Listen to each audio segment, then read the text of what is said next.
Resistencia. Su función es introducir resistencia eléctrica al circuito en donde se coloca, es decir, se opone al flujo de la corriente. Gracias a esto, puede proteger a otros componentes de dañarse a cambio de perder esa energía en forma de calor. Como por ejemplo, se puede evitar que un LED se queme con cierto voltaje al integrar una resistencia. Este fundamento es bien aprovechado en artefactos de calefacción y también en una tostadora. Hay infinidad de tamaños y formas, desde las SMD que se utilizan en placas base, pasando por las comunes hasta las de alta potencia. También existen diversas variaciones respecto a su uso. El ejemplo más claro es un potenciómetro, donde mediante una perilla es posible cambiar la resistencia eléctrica, cambio que se puede apreciar en sensores o en interfaces. Otros tipos los hay como el termistor, que cambia su resistencia con la temperatura, y la fotoresistencia, que depende de la cantidad de luz que le llega. La resistencia puede representarse por cualquiera de estos símbolos, y su unidad de medida es el ohmio.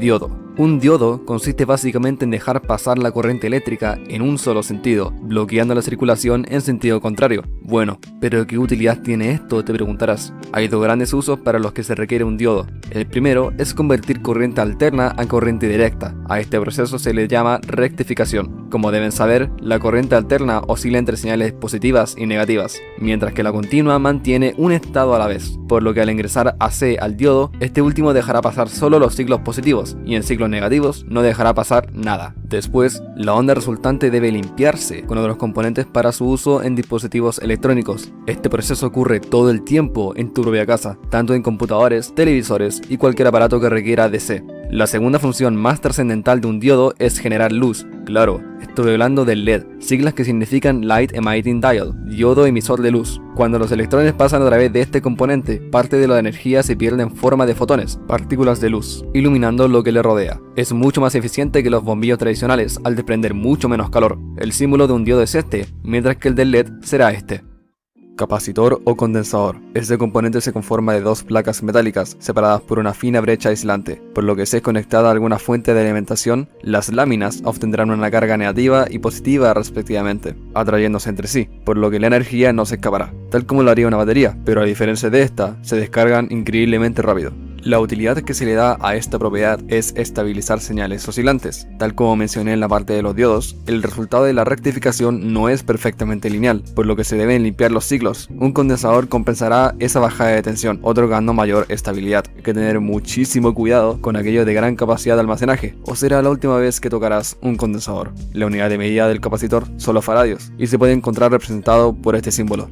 Transistor. El transistor es uno de los inventos más importantes, sobre todo en la computación, donde los procesadores se construyen a partir de estos. La función básica de este elemento es entregar una señal de salida distinta a la señal de entrada. Fueron creados especialmente para amplificar señales suavizadas, que quedaban así al viajar por distancias muy largas. Y su aspecto de hoy en día se debe a que en antaño este proceso de amplificación se realizaba mediante válvulas de vacío, muy frágiles y difíciles de transportar. Entre otras funcionalidades de este componente, lo encontraremos como un oscilador, útil para transformar la corriente continua en alterna, proceso inverso a la rectificación. Además, se puede implementar como un interruptor digital. Esto quiere decir que no hay necesidad de interactuar físicamente para apagar o encender algo, sino entregar cierto voltaje, fundamento que genera los famosos ceros y unos ocupados en computación. El transistor se reconoce por este símbolo.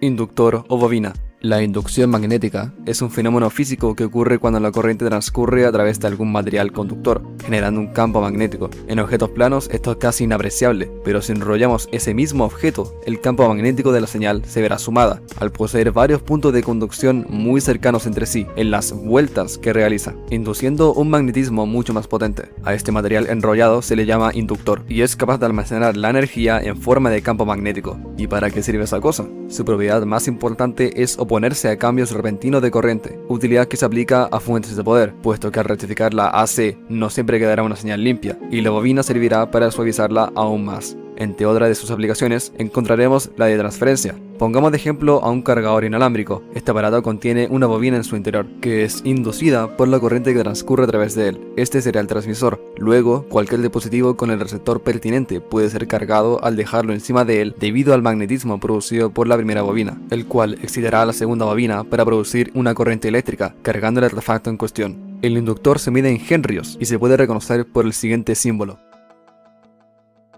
Los circuitos integrados están diseñados para alojar millones de transistores y combinarlos entre sí para ejecutar diferentes funciones electrónicas.